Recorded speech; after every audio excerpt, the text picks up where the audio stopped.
Le sexisme ordinaire, c'est toutes les choses du quotidien qu'on a normalisées et banalisées et qui stigmatisent et portent préjudice aux femmes. Ce sont tous les mots ou les actes qui excluent ou marginalisent les femmes juste parce que ce sont des femmes. C'est tous ces propos ou ces non-dits insidieux qui délégitimisent la femme, qui la rabaissent et qui la ramènent à une place inférieure. Et le fait que ce soit tellement banalisé et normalisé que ça se retrouve dans toutes les sphères de nos vies personnelles, à la fois amicales, familiales, professionnelles, sociétales, mais aussi amoureuses. La plupart du temps, ce sont des commentaires qu'on reçoit sur le corps. Par exemple, « Ah ben ne mange pas trop, c'est pas bon pour ta ligne. Ah tu as des poils, mais du coup t'es sale, tu t'épiles pas. Tu veux pas te maquiller, ça t'irait mieux. Tu voudrais pas devenir maman. Pourquoi t'es toujours pas enceinte ?» Le sexisme ordinaire, pour moi, c'est un peu comme une petite musique de fond très agaçante. Ce genre de questions qui nous ramènent à des préjugés de genre et de sexe.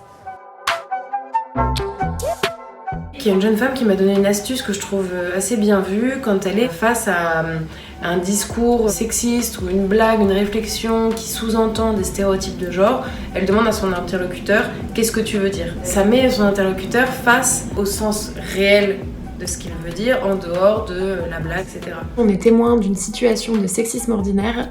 Déjà, commencer par prendre la défense de la victime peut l'aider à amoindrir le sentiment de culpabilité et la sensation d'humiliation. Si par exemple je vois dans la rue une jeune femme qui se fait critiquer parce qu'elle a une jupe trop courte, si moi j'ai la punchline et que je vois qu'elle a envie de répondre et qu'elle ne sait pas répondre, je vais peut-être intervenir et moi le punchliner. C'est une technique qu'on recommande aussi dans le cas du harcèlement de rue, qui est que quand vous êtes témoin d'une situation de harcèlement, vous intervenez en tant que tierce personne pour couper cette dynamique d'agression entre les deux personnes.